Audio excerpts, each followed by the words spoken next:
Hello everyone, स्वागत है आप सभी का मेरे यूट्यूब चैनल स्टडी वर्ल्ड 55 के आज के इस वीडियो में।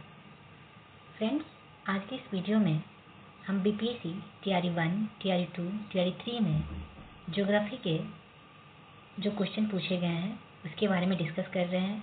1 से लेकर 36 तक मैंने ऑलरेडी जो है आपको पहले वीडियोज में बता दिया है, आप जाके मेरे चैनल से देख सकते हैं। ये वीडियो टीआरई 4 के लिए बहुत ही हेल्पफुल होगा क्योंकि इसमें जो है सारे प्रीवियस ईयर क्वेश्चन हैं जो कि टीआरई 1, टीआरई 2 और टीआरई 3 में ऑलरेडी पूछे जा चुके हैं। तो आइए स्टार्ट करते हैं।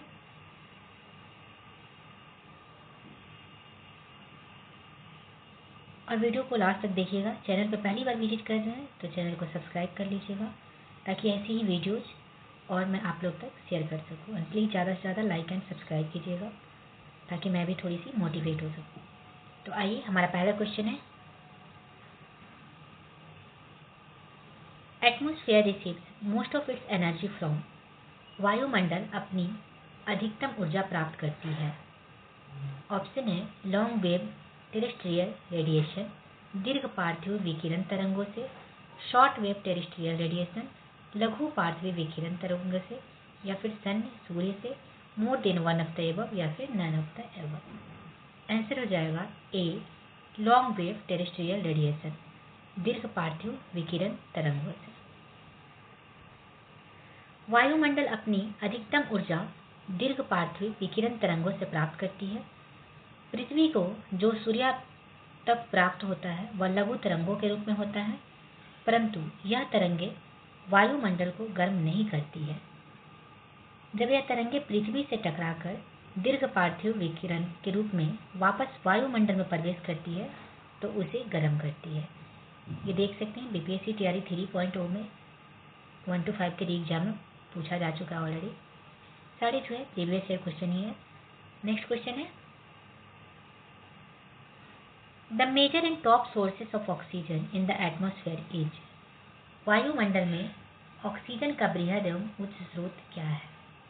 ऑप्शन है फोटोसिंथेसिस बाय फॉरेस्ट प्लांट, जंगल के पौधों के प्रकाश संश्लेषण से, फोटोसिंथेसिस बाय ओशियनिक प्लांट, समुद्री पौधों के प्रकाश संश्लेषण से, फोटोसिंथेसिस बाय ग्रासलैंड इकोसिस्टम, घास के मैदानों के पारिस्थितिक तंत्र के पौधों से, या फिर more than one of the above, या फिर नन ऑफ द एबव। तो वायुमंडल में ऑक्सीजन का बृहद एवं उच्च स्रोत क्या है? तो इसका आंसर हो जाएगा B, photosynthesis by oceanic plants, समुद्री पौधों के प्रकाश संश्लेषण से। वायुमंडल में ऑक्सीजन का बृहद एवं उच्च स्रोत समुद्री पौधों के प्रकाश संश्लेषण से प्राप्त होता है। इसकी पहचान जंगल के पौधों से प्राप्त होता है। समुद्री पौधे जैसे फाइटोप्लैंक्टन, केल्प, शैवाल इत्यादि सबसे ज्यादा ऑक्सीजन पैदा करते हैं। नेक्स्ट क्वेश्चन है,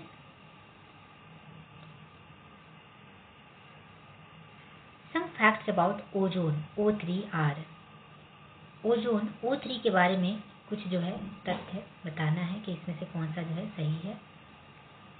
ऑप्शन है it absorbs high wavelength radiation, यह उच्च तरंग दैर्घ्य की विकिरणों को जो है अवशोषित करती है। ये आपको जो है गलत हो जाएगा कि ये, क्योंकि ये जो है उच्च तरंग दैर्घ्य के विकिरण को अवशोषित नहीं करते हैं। ये जो है निम्न तरंग दैर्घ्य के विकिरण को अवशोषित करते हैं। नेक्स्ट है, it is most stable gas off the atmosphere, यह वायुमंडल की अत्यधिक अस्थायी गैस है। ये भी गलत है। It is found in mesosphere, यह मध्य मंडल में पाई जाती है। ये भी गलत है क्योंकि यह समताप मंडल में पाई जाती है। ओजोन जो है किस में पाई जाती है? तो समताप मंडल में पाई जाती है, स्ट्रेटोस्फीयर में, मोर than one of the above, या फिर नन ऑफ द एबव। तो इसका आंसर हो जाएगा E, none of the above. Next question है,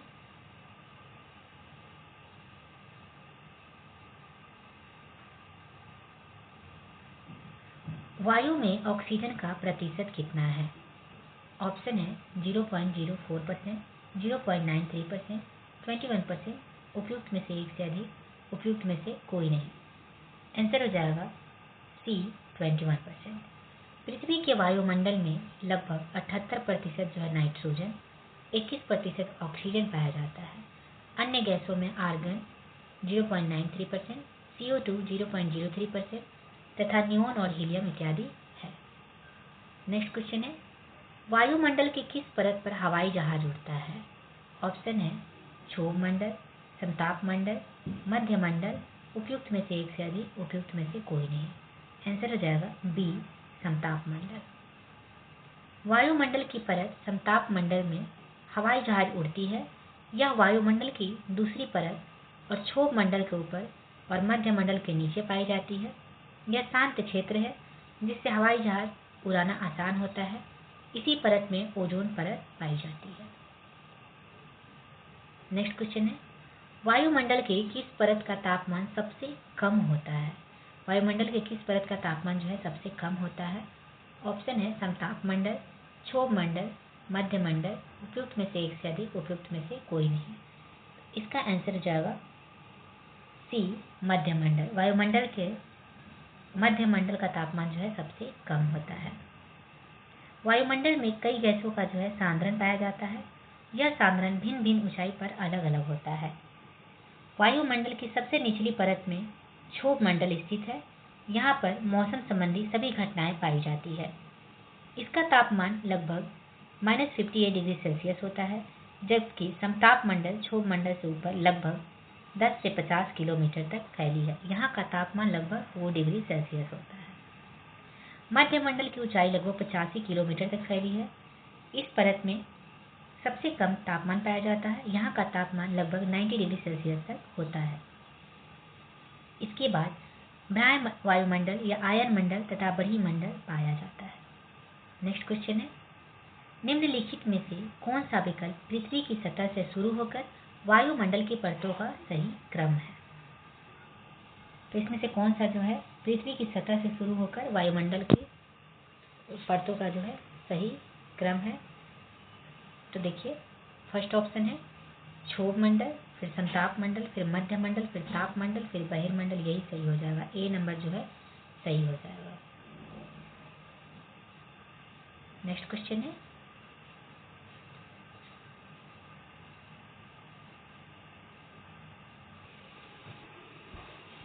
है, सूची 1 को सूची 2 से सुमेलित कीजिए और नीचे दिए गए कूट से सही उत्तर जो है इसमें चुनना है। तो फोन, सूची 1 और सूची 2, फोन, चिनूक, मिस्ट्रल, घाटी, हवा। तो किसे जो है कौन सूची कर रहा है? तो आपका जो है फोन हो जाएगा। ये जो है गर्म स्थानीय हवा है। तो ए का जो है यहाँ पे हो जाएगा, ए का 4 हो जाएगा।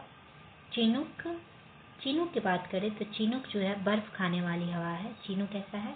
तो चिनूक जो है बर्फ खाने वाली हवा है। मिस्ट्रल की बात करें तो मिस्ट्रल जो है ठंडी स्थानीय हवा है। घाटी हवा जो कि दैनिक हवा है। तो 4, 3, 2, 1 जिस ऑप्शन में है वो सही है। तो कौन सा ऑप्शन में है? 4, 3, 2, 1, ए नंबर ऑप्शन में। तो आंसर हो जाएगा ए, 4, 3, 2, 1।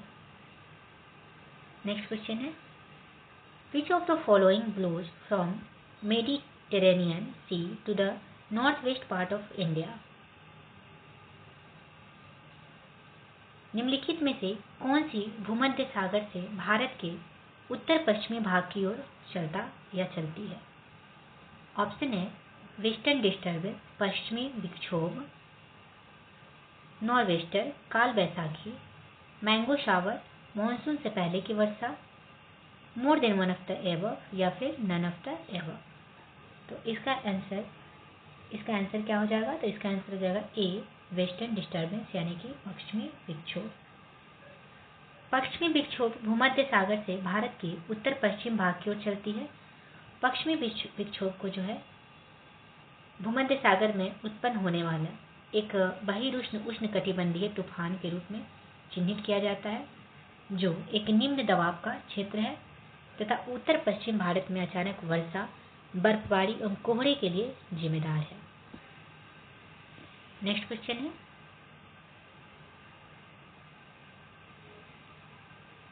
शीतकाल में उत्तर पश्चिम भारत में सक्रिय रहने वाले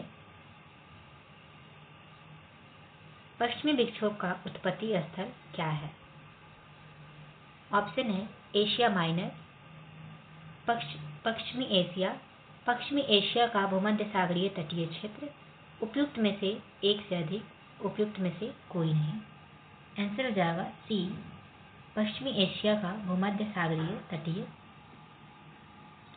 तो इसका आंसर हो जाएगा सी। क्या आंसर हो जाएगा? सी, पश्चिमी एशिया का भूमध्य सागरीय तटीय क्षेत्र। नेक्स्ट क्वेश्चन है, the grassland with scattered trees is called as. छितरे हुए वृक्षों वाले घास के मैदान क्या कहलाते हैं? ऑप्शन है savanna, agro forest, rain forest, more than one of the above या फिर नन ऑफ द एबव। इसका आंसर हो जाएगा ए, सवाना।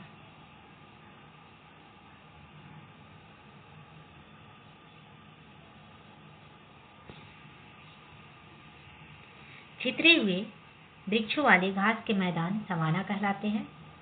यह एक उष्णकटिबंधीय घास के मैदान है। सवाना घास के मैदानों में बिखरे हुए माध्यम आकार के पेड़ों के साथ एक जटिल पारिस्थितिकी तंत्र बनाते हैं।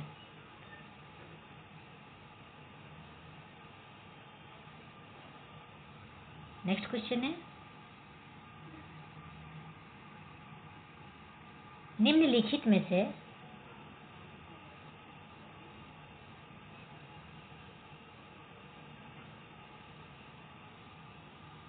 कौन सा बायोम चैपेरल के रूप में जाना जाता है?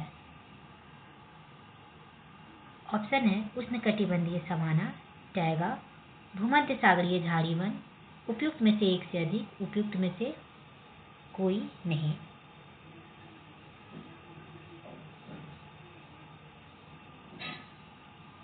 इसका आंसर हो जाएगा सी, भूमध्य सागरीय झाड़ी वन।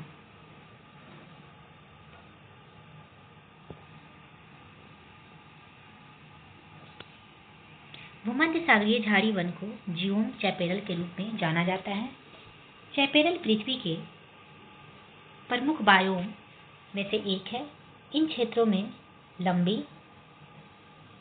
गर्म शत्रु ग्रीष्मकाल और हल्की बरसात वाली सर्दियां होती है। पारिस्थितिकी तंत्र की विविधता का मतलब है कि चैपेरल पौधों और जानवरों के एक बहुत ही विविध संग्रह का घर है।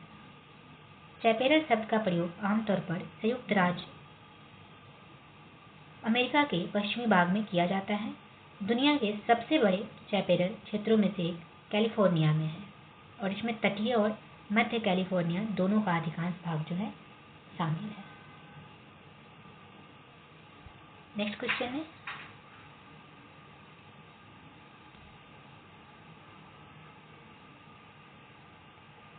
मरुद्वीप निम्नलिखित में से किस वन में पाए जाते हैं? ऑप्शन है मरुस्थलीय वन, पर्वतीय वन, आर्द्र पर्णपाती वन, उपयुक्त में से एक से अधिक, उपयुक्त में से कोई नहीं। आंसर हो जाएगा ए, मरुस्थलीय वन में। जो है वन वो मरुस्थलीय वन में पाए जाते हैं। शुष्क आवास स्थल वन अथवा मरुस्थलीय वनों में पाए जाने वाली जो ये वनस्पतियां हैं, ऐसे वास स्थलों में जल की अत्यधिक कमी पाई जाती है। इस प्रकार के पादप लंबी अवधि के शुष्क अनावृष्टि काल में भी जीवित रह सकते हैं। नेक्स्ट क्वेश्चन है, when running water cut through clay soil and make deep channels, they lead to। जब बहता पानी चिकनी मिट्टी को काटता है और गहरे चैनल बनाता है तो क्या होता है? ऑप्शन है गली इरोजन, गली कटाव, सीट इरोजन, सीट क्षरण, डिफॉरेस्टेशन, वनों की कटाई, more than one of the above या फिर none of the above. Answer जाएगा ए, गली का कटाव। जब बहता जल चिकनी मिट्टी को काटता है तो उस गहरे चैनल को गली कटाव या अवनालिका अपरदन कहते हैं। जिन प्रदेश में इनकी संख्या अधिक होती है उसे उत्खात भूमि कहते हैं। नेक्स्ट क्वेश्चन है, leaching process is related to, नीच हालन प्रक्रिया संबंधित है।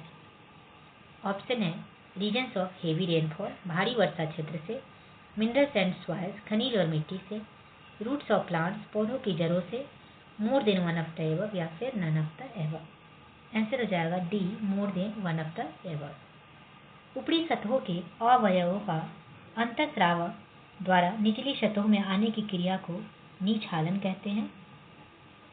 भारी वर्षा वाले क्षेत्रों में खनिज पदार्थ मिट्टी के निचले स्तर में चले जाते हैं, जो पौधों की जड़ों को प्राप्त नहीं हो जाते हैं।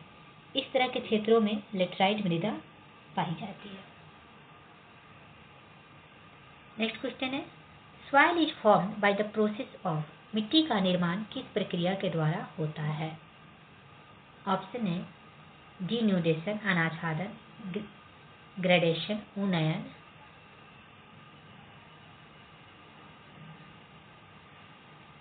वेदरिंग या फिर more than one of the above या फिर none of the above. Answer हो जाएगा सी, वेदरिंग। आंसर क्या हो जाएगा? C, weathering. मृदा का निर्माण अपक्षय की प्रक्रिया से होता है।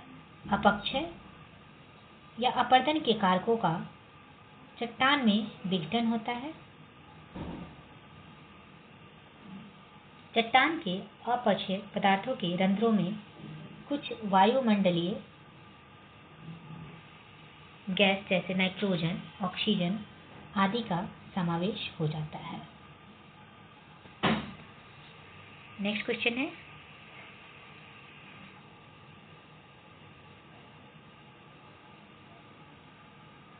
which of the following is the sources of renewable energy? निम्न में से कौन सा नवीकरणीय ऊर्जा का स्रोत है?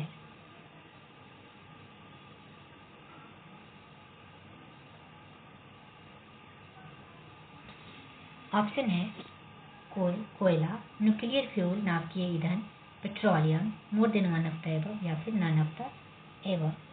आंसर हो जाएगा E, none of the above. निम्न में से कौन सा नवीकरणीय ऊर्जा का स्रोत है? इसमें से कोई भी जो है नवीकरणीय ऊर्जा का स्रोत नहीं है।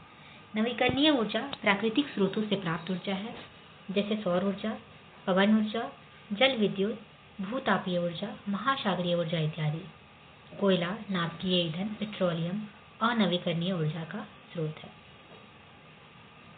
नेक्स्ट क्वेश्चन है, which is the major component of biogas? Biogas का प्रमुख घटक कौन सा है? ऑप्शन है hydrogen sulphide, methane, hydrogen, more than one of the above या फिर none of the above. Answer हो जाएगा बी, मीथेन। बायोगैस का प्रमुख घटक कौन सा है? तो बायोगैस का प्रमुख घटक मीथेन है। बायोगैस का मुख्य घटक मीथेन है। इसमें कार्बन डाइऑक्साइड, नाइट्रोजन, हाइड्रोजन इत्यादि भी पाए जाते हैं। बायोगैस एक नवीकरणीय ऊर्जा स्रोत है जो ऑक्सीजन की अनुपस्थिति में कार्बनिक पदार्थ के टूटने से उत्पन्न होता है। नेक्स्ट क्वेश्चन है, ऊर्जा का गैर परंपरागत स्रोत क्या है? ऑप्शन है परमाणु ऊर्जा, बायोगैस, भूतापीय ऊर्जा, उपयुक्त में से एक से अधिक और उपयुक्त में से कोई नहीं। आंसर हो जाएगा डी, उपयुक्त में से एक से अधिक। गैर परंपरागत ऊर्जा के स्रोत प्रकृति से उत्पन्न होते हैं, जिन्हें नवीकरणीय ऊर्जा स्रोत कहा जाता है। इसके अंतर्गत बायोमास, भूतापीय ऊर्जा, सौर, पवन इत्यादि ऊर्जा पाई जाती है, जबकि परमाणु ऊर्जा परंपरागत ऊर्जा स्रोत है। इस प्रकार जो है उत्तर क्या होगा? तो इसका हो जाएगा डी, उपयुक्त में से एक से अधिक। नेक्स्ट क्वेश्चन है, the largest bauxite producer is? Bauxite का सर्वाधिक उत्पादक क्या है, कहाँ होता है? ऑप्शन है Africa, Brazil, Australia, more than one of the above या फिर none of the above. Answer हो जाएगा सी, ऑस्ट्रेलिया। ऑस्ट्रेलिया विश्व का सबसे बड़ा बॉक्साइट उत्पादक देश है। चीन बॉक्साइट का दूसरा सबसे बड़ा उत्पादक है। बॉक्साइट एल्यूमिनियम और गैलियम का अयस्क होता है। बॉक्साइट अवसादी चट्टान में पाया जाता है। उल्लेखनीय है कि उड़ीसा भारत का सबसे बड़ा ऑक्साइड उत्पादक राज्य है। अगर भारत में पूछा जाए तो भारत में जो है उड़ीसा भारत का सबसे बड़ा बॉक्साइट उत्पादक राज्य है। नेक्स्ट क्वेश्चन है, Fossil fuels are examples of which type of resources? जीवाश्म ईंधन किस प्रकार के संसाधनों के उदाहरण हैं?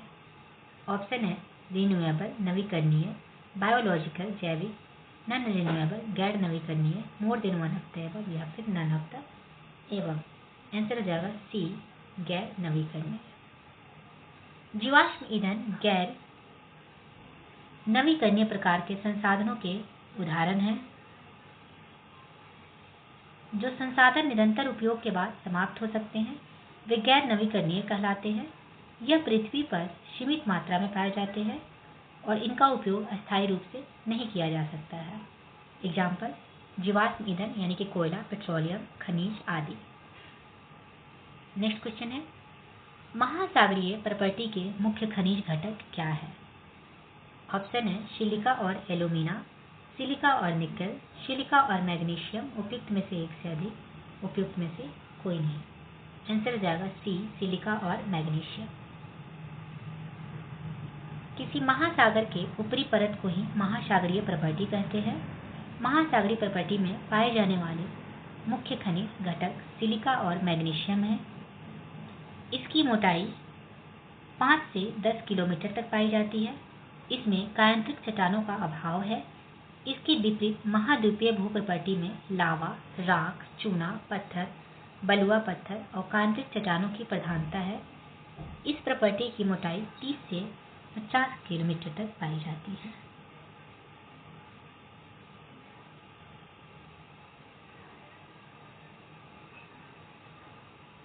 नेक्स्ट क्वेश्चन है आदिवासी बस्तियों में किस नाम से जानी जाती है? ऑप्शन है अनौपचारिक बस्ती, अगली कड़ी भूमि, मरई नगर, उपयुक्त में से एक से अधिक, उपयुक्त में से कोई नहीं। आंसर हो जाएगा ए अनौपचारिक बस्ती। आदिवासी बस्तियों को अनौपचारिक बस्ती के नाम से भी जाना जाता है। यह लगभग वर्तमान में विश्व में लगभग अरबों लोग अनौपचारिक बस्तियों में रहते हैं। अनौपचारिक बस्तियों को औपचारिक कानूनों और विनियमों के बाहर बने खराब गुणवत्ता वाले घरों या झोपड़ियों द्वारा परिभाषित किया जाता है। नेक्स्ट क्वेश्चन है on the basis of fossils which is the origin place of man? जीवाश्म के आधार पर मानव उत्पत्ति केंद्र कौन सा है? ऑप्शन है central Asia, rift valley of Africa, Africa की रिफ्ट घाटी, Jerusalem, more than one of the above या फिर नन ऑफ द एबव। तो जीवाश्म के आधार पर मानव उत्पत्ति केंद्र कौन सा है? आंसर हो जाएगा बी अफ्रीका की रिफ्ट वैली। जीवाश्म के आधार पर मानव की उत्पत्ति लगभग 25 लाख वर्ष पहले ऑस्ट्रेलोपिथेकस नामक वानरों के एक जीन से हुआ। इन जीवाश्मों को पूर्वी अफ्रीका एवं अफ्रीका की रिफ्ट घाटी क्षेत्र में प्राप्त किया गया था। नेक्स्ट क्वेश्चन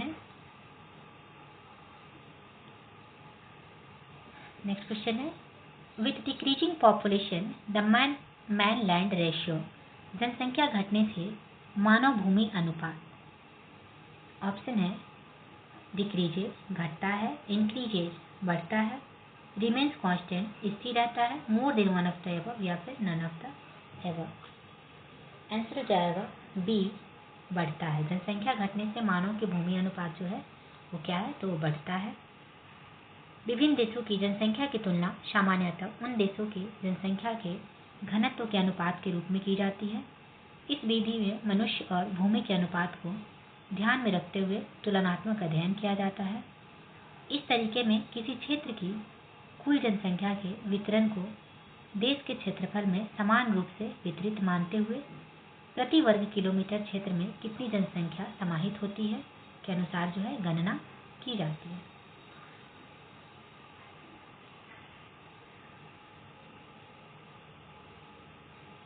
नेक्स्ट क्वेश्चन है गोल्डन फाइबर रेफर्स टू, सुनहरा रेशा अभिप्राय है। ऑप्शन है tea cotton, jute, more than one of the above या फिर none of the above. Answer हो जाएगा सी जूट यानी कि पटसन। गोल्डन फाइबर जूट को बोला जाता है।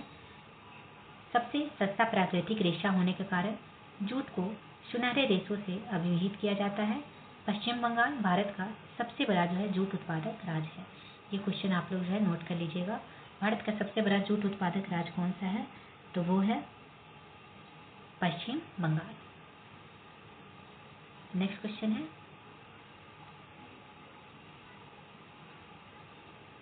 Tent of nomads in Baluchistan is called, Baluchistan में चलवासी का तंबू कहलाता है। ऑप्शन है कीजसी, कलांग, क्लूफ, more than one of the above या फिर none of the above. Answer हो जाएगा ए कीजसी। बलूचिस्तान में चलवासी के तंबू को कीजसी कहा जाता है। नेक्स्ट क्वेश्चन है स्थानांतरणशील कृषि के स्थानीय नाम और संबंधित देश का सही युग्म है। इसमें से जो है सही युग्म चुनना है आपको। चेना बांग्लादेश, मिल्पा रेडोशिया, लदांग मलेशिया। कृषि का स्थानीय नाम और संबंधित देश का सही युग्म चुनना है, तो सी जो है इसका आंसर हो जाएगा। स्थानांतरीय अथवा झूमिंग कृषि को मलेशिया और जावा में लदांग नाम से जाना जाता है। इसे श्रीलंका में चित्रा, मैक्सिको में मिल्पा या कोनूर, थाईलैंड में तमराई, म्यांमार में तुंग्या, कांगो में मसोनो आदि नामों से जाना जाता है। नेक्स्ट क्वेश्चन है stalactite and stalagmite structures are found by, stalactite एवं स्टेलेग्माइट स्थलाकृतियां बनती है। ऑप्शन है पवन द्वारा, wind action, underground water, snow action, बर्फ द्वारा या फिर more than one of the above या फिर नन ऑफ द एबव। इसका आंसर हो जाएगा सी स्नो एक्शन, बर्फ द्वारा। स्टैलेक्टाइट कंदराओं में चूने युक्त जल के टपकने से कंदरा छत के सहारे चूने के जमाव से उल्टे स्तंभ रूपी संरचना का निर्माण होता है, तो उसे जो है स्टैलेक्टाइट कहते हैं। और स्टेलेग्माइट क्या कहते हैं, तो कंदराओं की छत से फर्श पर टपकने वाले चूना मिश्रित जल से निर्मित स्तंभ रूपी संरचना स्टेलेग्माइट कहलाती है। नेक्स्ट क्वेश्चन है सूची 1 को सूची 2 से सुमेलित करना है। जो खोजकर्ता दिया हुआ है और उसका जन्म स्थान करना है। तो क्रिस्टोफर कोलंबस ये कहाँ के थे, जो कोलंबस थे वो थे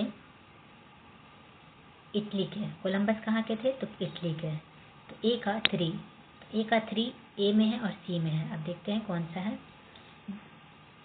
जैक्स कार्टियर कहाँ के हैं, तो जैक्स कार्टियर जो है आपके फ्रांस के हैं। जैक्स कार्टियर फ्रांस के हैं। तो बी में भी दोनों हैं। सर फ्रांसिस ड्रेक जो है यूनाइटेड किंगडम के हैं। फर्डिनेंड मैगलन ये पुर्तगाल के हैं। 3 4 2 1 ए जो है इसका सही आंसर हो जाएगा। नेक्स्ट क्वेश्चन है थांडिंग युक्त महोत्सव का 3 दिवसीय उत्सव किस देश में मनाया जाता है। ऑप्शन है Chile, Nepal, Germany, Myanmar. Answer हो जाएगा डी म्यांमार। थांडिंग युक्त महोत्सव का 3 दिवसीय उत्सव म्यांमार में मनाया जाता है। लगातार नई परत जोड़ने वाली प्रक्रिया निम्नलिखित में से कौन सी है। ऑप्शन है निम्न रस्खलन, भूकंप, समुद्र तल का फैलाव, संवहन। आंसर हो जाएगा सी समुद्र तल का फैलाव। तो चलिए वीडियो को यहीं पे समाप्त करते हैं। नेक्स्ट वीडियो के लिए मैं फिर से डालूंगी, आप लोग ज़रूर देखिएगा। Thank you very much.